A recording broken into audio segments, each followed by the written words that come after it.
I would like to acknowledge the Darkinjung, Darawal, Darug, Gondagara, Wonnarua and Wiradjuri people as the custodians of the Blue Mountains region of New South Wales. I pay my respect to elders both past and present. I would also like to acknowledge and pay my respect to their cultural, spiritual, physical and emotional connection with their land, waters and community.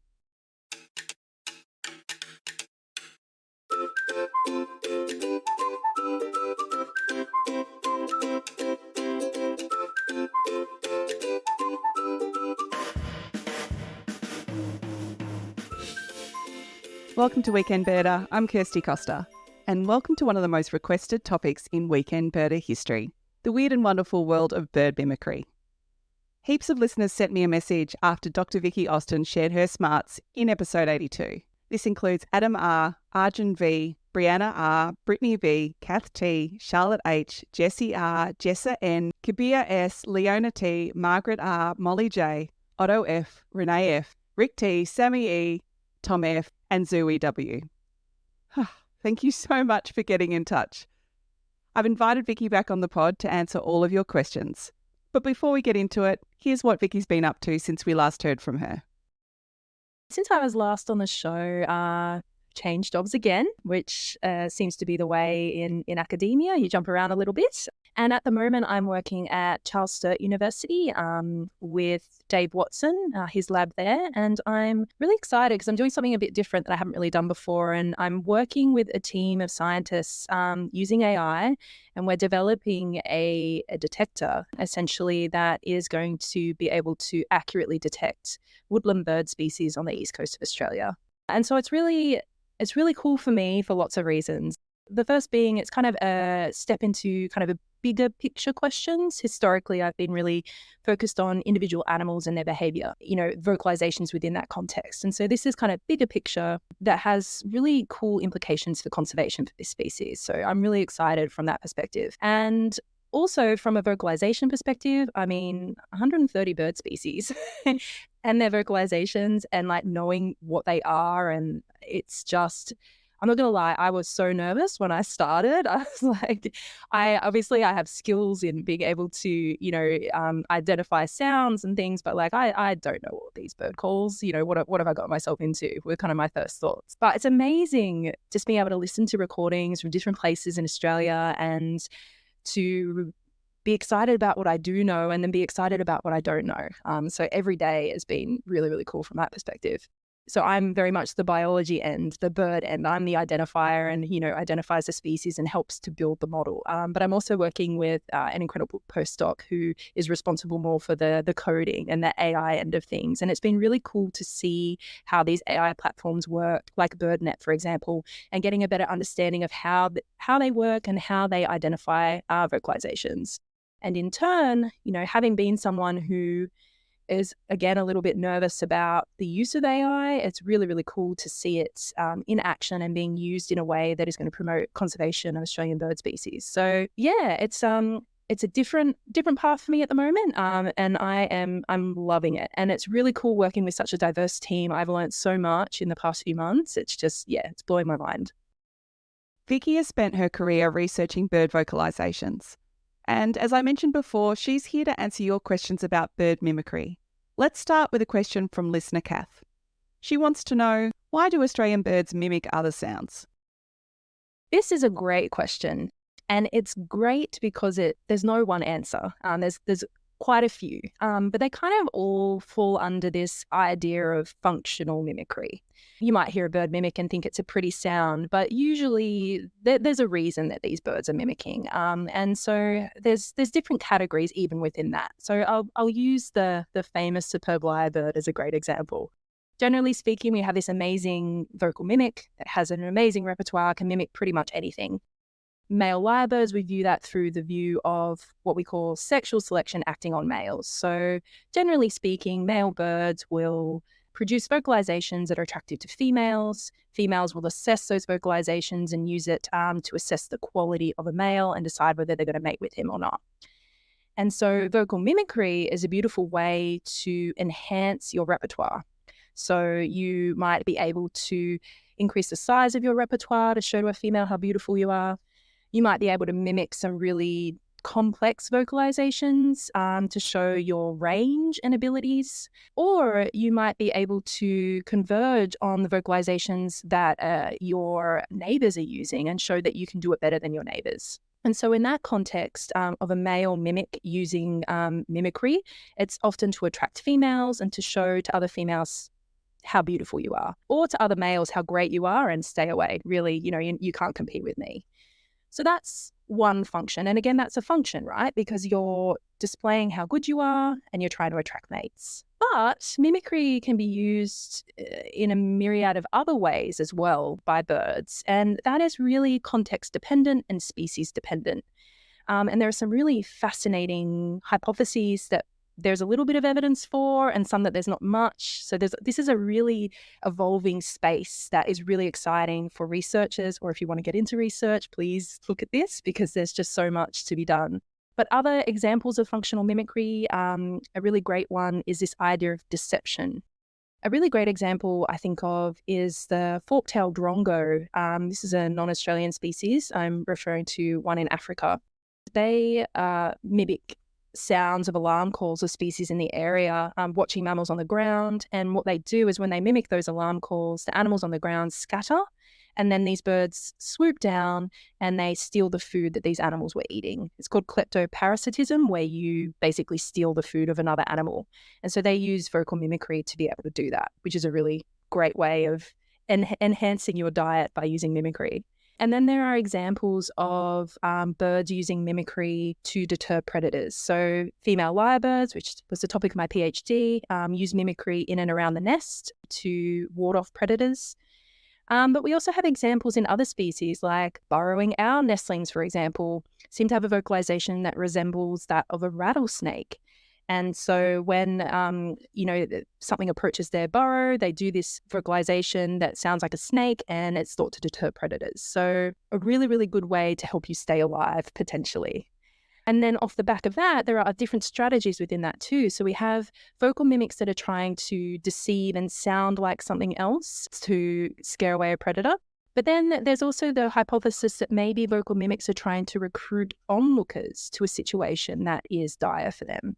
And so this is kind of the recruitment hypothesis, which suggests that maybe birds mimic other sounds and other species to recruit those species in to help them ward off a predator. And so a perfect example of this would be the mimicry of a mobbing call, for example. So a mobbing call are those really insistent sounds. I'll use the noisy miner as an example because most people know them. When you walk into an area with noisy miners, they let you know that they've seen you, and they do that really annoying call and it recruits all other birds in, and then they all start going off.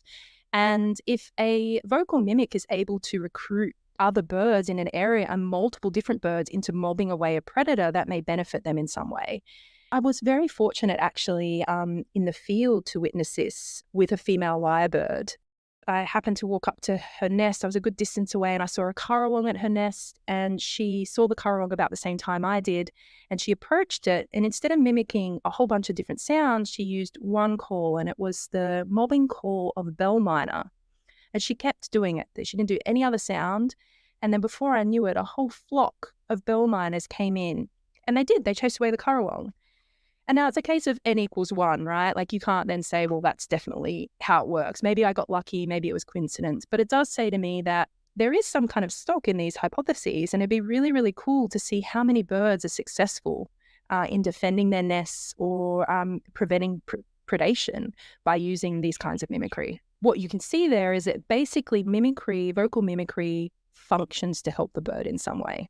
And actually, I have one more example that I thought of this morning, which isn't about vocal mimicry, but I was thinking about superb fairy wrens. And I don't know how many of your listeners have been close enough with these birds to realize that they do this, but superb fairy wrens have an incredible ability to mimic rodents.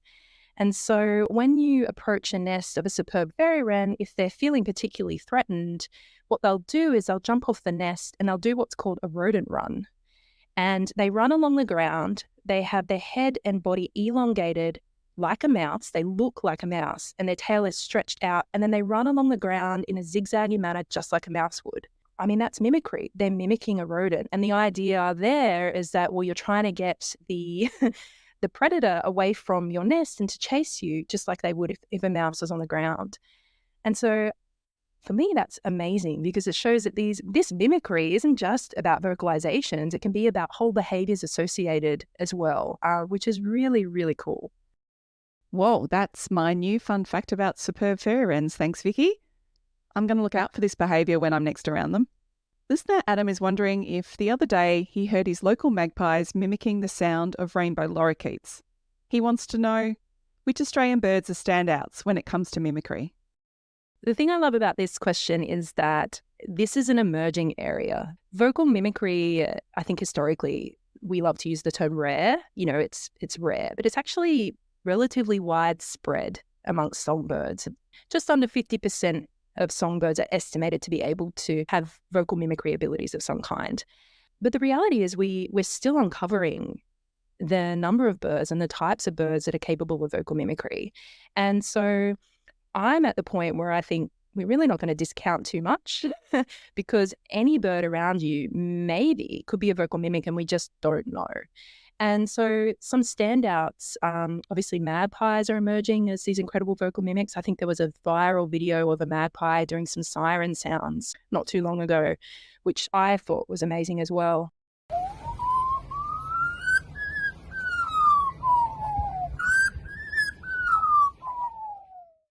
Butcherbirds are incredible vocal mimics. Like, they are insane, some of their abilities, and they seem to go on for a long period of time too. They don't seem to just mimic one thing. They seem to have quite developed repertoires. But some more unassuming species that blow my mind too are thornbills. Oh my goodness, some of the most amazing mimicry that I have ever heard has come from a thornbill. Scrub wrens are fantastic vocal mimics as well. And even, of course, parrots. So rainbow lorikeets, I think, are a great one to listen to if you're out birding. I've heard them do some great sounds of often of predator birds, often the alarm calls and things like that.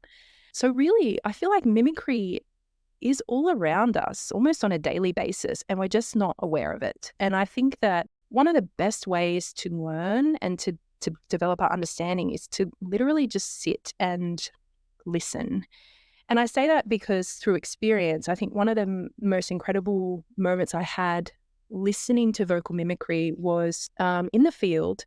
I was out looking at a female lyrebird that I had been studying for a while, and I literally was under a blanket and under camouflage. I'd been sitting there for a few hours, and I was so at one with the environment that I had birds landing on me. Like, it was one of those situations where they really didn't know I was there. And then out of nowhere, this thornbill kind of landed next to me on a bush, probably about 50 centimeters away, and just started mimicking. And this little bird had this tiny little voice, but I swear mimicked about 15 different species in incredible accuracy. Yes, I could tell it was a thornbill because it had this tiny little voice, but it blew me away with the repertoire that it had. And it kind of struck me for the first time that if I hadn't been sitting there and just listening and being forced to do that in that moment, I wouldn't have known how incredible this bird was with its vocal abilities. And so I think that's part of the key with vocal mimics, is that we have a lot of little snapshots of information about which ones are vocal mimics, but the reality is there's probably a lot out there. And if you have a phone with you or you think something might be mimicry and you're not sure, record it, because you could be the first person documenting something for the first time. Any little bit of information we have is going to help us appreciate these birds more. That magpie call recording was by Gregory Andrews in Newcastle during the summer of 2022. In episode 82, Vicky explained how some birds train their chicks to call whilst they're in the egg.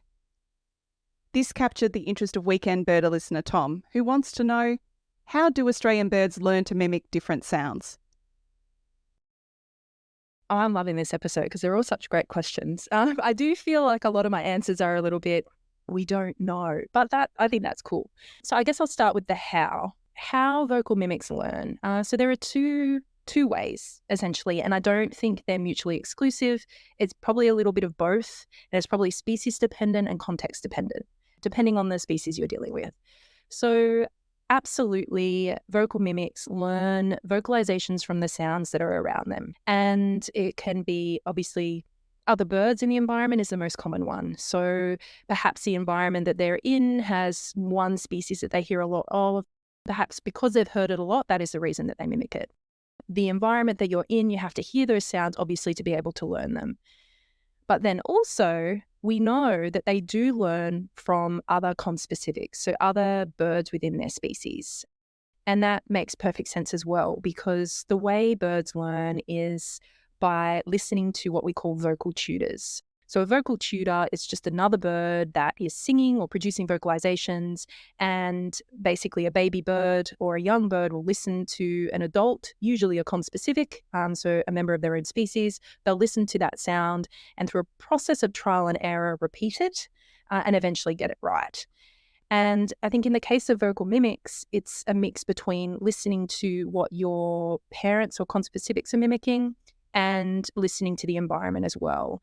And we are just at the moment disentangling how much of one it is and how much of the other it is, because definitely there is evidence in some species of what we call cultural evolution, where potentially you could move a vocal mimic out of one area where an animal is present in the mimetic repertoire and you move it to an area where that animal is no longer present, but the bird will still mimic it anyway. And so this idea that you could remove an animal from its source vocalization and it still produces it suggests that, well, they're not just learning it from the source itself, they're also now producing it culturally from birds around them. And so that is a really cool concept to disentangle, because then you have questions of, okay, well, how much is it just about the model? How much is it about your parents that you're learning it from, all the birds in your community? And I think it has to be a bit of both, and there's a fine balance there, because you want to be mimicking the same things as the birds around you because you want to be able to compete with them in a way or have your language understood. You don't want to be the odd one out. So you have to follow what those around you are doing, but also to remain accurate or up to date with vocalizations, you have to be listening as well. And so, yeah, it really is both, but how much, really dependent on the species and the area. That is fascinating stuff. Weekend Birder listener Sammy wants to know, at what age do birds typically develop their ability to mimic? This is a difficult one, because actually, again, with vocal mimics, we don't have a lot of information about when they learn. And so to understand this, I think you need to understand about vocal learning generally, and this is something I've discussed before. So in vocal learning generally, we have what you call open-ended learners and closed-ended learners. And so the closed-ended learner generally is considered a bird that learns the vocalizations that it's going to learn generally before sexual maturity, so normally by the age of 1, depending on the species. And after that, they don't really acquire any more new vocalizations. Vocalizations can change. They can get better at them, maybe slightly different dialects and things, but generally they don't acquire new repertoires. And a lot of songbirds fall into this category. But then we have what we would consider to be open-ended learners. And so these are birds that are thought to be able to acquire new vocalizations throughout their lifetime. Because of the amazing ability of vocal mimics, generally speaking, we assume them to be open-ended learners. When you think of Superb Lyrebirds and the incredible repertoires that they have, it makes sense that over their lifetime, they're hearing new sounds, they're moving into different environments, they're able to acquire new things as they go, just as an example. The reality is it's really, really, really difficult to disentangle when a bird begins learning. And to say that something is an open-ended learner because it's a vocal mimic is actually really difficult. The problem is that vocal mimics have the ability to learn something and then not use it or drop it out of their repertoire and then bring it back in again. And so, you could look at a bird who's 5 years old and they mimic a whole bunch of different birds and they don't mimic, a grey shrike thrush. And then you look at them 5 years later and they're mimicking a grey shrike thrush. And so your conclusion is, well, they've learned a new vocalization, therefore they're an open-ended learner. But the reality is they could have known that vocalization when they were 5, and then you're listening to them 5 years later and they didn't produce it that time, but they're just producing it now. And that's really, really difficult to prove. How do you disentangle that? And I think moving forward, one of the best ways to address these questions will be to look at the development of young vocal mimics. We often focus on lyrebirds, but they're really actually incredibly difficult to work with when they're young because they have such a long, slow life history. They don't mature. Males don't mature until they're about 7. Females don't begin breeding until they're about 4 or 5. And there's this big gap where you've got to follow a bird around and they're really difficult to follow. It's really difficult to get that information over that period of time. And so maybe the best birds to work with are our less conspicuous vocal mimics, smaller birds that have shorter lifespans maybe, or quicker turnover of lifespans and life stages. It is safe to say we definitely know that vocal learning does and can begin before chicks hatch. It actually begins when chicks are in the embryo. And this has been shown for a huge variety of species now. And so from within the egg, these birds are listening to the sounds around them. And it is highly possible and maybe probable for really articulate vocal mimics that process actually begins from within the egg. Vocal mimics, I think, are a really exciting area to look in terms of vocal learning and establishing when birds learn. As you can hear from her voice, Vicky loves researching and discussing bird vocalisation. And I'm so glad that she does, because her and her team's research is changing the way that we understand birds. Vocal mimics are it's just cool, right? Like this idea that there's a whole world out there of birds. And look, it's wonderful. Superb Lyrebirds are always going to live in my heart. I did my PhD on them. I work with a lot of people who love them. Generally, they're part of our culture, and I think they're great.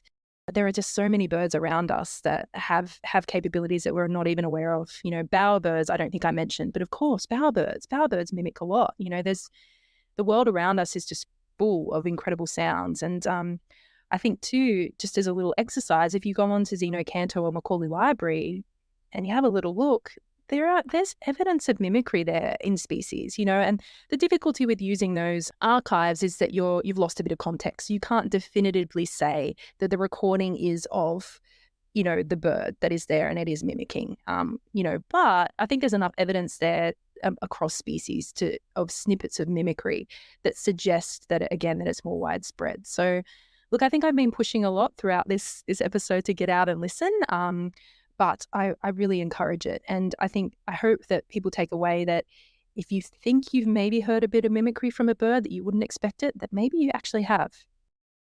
If you hear a mimic, Vicky recommends that you submit your audio to your birdwatching app like Merlin, BirdNet or iNaturalist. And you could also upload it to the Xenocanto website. A link is in the show notes. Before Vicky heads off, she wants to recommend some birdie books and other things to read. So I actually have 2, and they're a little bit weird, but I'm going to go with it. Maybe not weird, but maybe the nerd will come out of me. So my first recommendation that I have is actually for children's books. So I'm a mum. It's one of the titles that I wear, and we read books every night before we go to bed. And I appreciate that not everybody listening has children, but I firmly believe that regardless of where you sit, whether you have children or you don't, our future of Australian birds and our natural environment is with the next generation. And fostering a love for birds and the natural environment around us is just so really, really important. I know that sounds cliche, but it really is. We live in such an uncertain world in terms of politics and policies, and it changes all the time. And the future of our natural environment is going to be with that next generation. And it wasn't until really becoming a parent that I fully appreciated how much a good children's book can be in fostering that love. And it doesn't even have to be a fact book. I'm a bit of a nerd. I like the facts, but recently reading to my son, I realized there are just so many books that have a great message about conservation in subtle ways or just about appreciating nature. More on the fact lines is a book called A First Book of Australian Backyard Bird Songs, Fred Van Jessel. And this is a really cool book because it's got the sounds with it and you can press on them on each page. So the little one can learn the sounds, or you can too. I learned some sounds from that book, I think. And another one that I love, of course, is Where the Lyrebird Lives. And it's by Vicky Conley and Max Hamilton.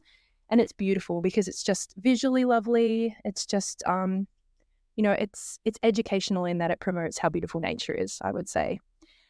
And then I've got some good standards here as well. I've got Busy Beaks by Sarah Allen, which is a really great one in terms of showing bird species.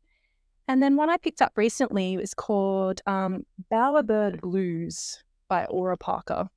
And that's a great one too. And the reason I like it is it shows just through imagery that bowerbirds pick up a lot of unnatural things as well. And we think of it as pretty, I guess, because it's blue and it accentuates their bowers. But, you know, it kind of introduces these ideas of plastics and problems in the environment with, you know, how birds can be impacted as well. Especially with Christmas coming up, if you're looking for a gift, if you've got children of some kind in your sphere, I think any one of these books or any myriad of others about birds is just a fantastic tool. And I've learned from them as well. So that's my first suggestion. My second suggestion is, again, around the kind of down the nerd path, but I'll commit to it. I recently went to a conference called ISBE. It was the International Society for Behavioural Ecology, and it was held in Melbourne. And there were over 800 scientists from all around the world that came to this conference. It was mind-blowing. Like, I just learned so much about birds, about what was happening in the scientific world. There is so much happening every day all over the world with scientists at all stages of their career. And, you know, in the general media, you only get little snippets of that. And I realized that I haven't been reading casually. I've been reading for fun within my job, catching up on all these things that I saw at this conference. And so the tool I've been using for that is Google Scholar. And I wanted to plug Google Scholar because I feel like outside of academia, potentially it's quite underappreciated, but it is a tool that you can use. You don't have to wait to be fed information through your news media outlet about things that you're passionate about. If you are really interested in birds, please jump on Google Scholar. Some papers are really hard to read, and that's something that us scientists really need to work on.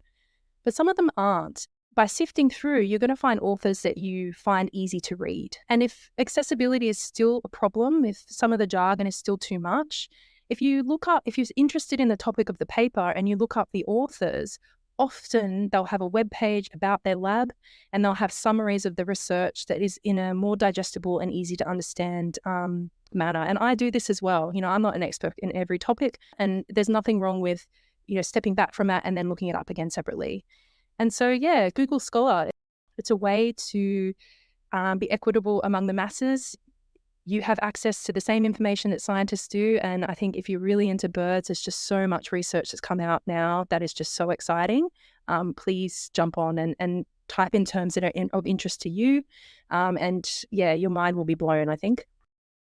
I've put a link to everything Vicky just mentioned in the show notes. And if you're wondering where to find the show notes, open up this episode on your app, expand the description by clicking on the text like "See More," and you will find all the notes for this episode. You can also find them on the Weekend Birder website. Many thanks to Vicky for coming onto the pod for the third time and sharing her knowledge and enthusiasm with us. I hope she's answered many of your questions, and you can hit her up for more information via her social media. And many thanks to everyone who's been supporting the pod by buying a new t-shirt. The Wholesome t-shirt is proving very popular because, let's face it, birdwatching is good old wholesome fun. Tag me in your photos if you take your t-shirt out on an adventure. As always, if you love the show, please take a moment to leave a 5-star rating and review on Spotify or Apple. And you can find more birdie stuff at weekendbirder.com. In the next episode, we're going to chat to 2 Tasmanians who have created a board game about Aussie birds. It's going to be lots of fun. Speak to you then.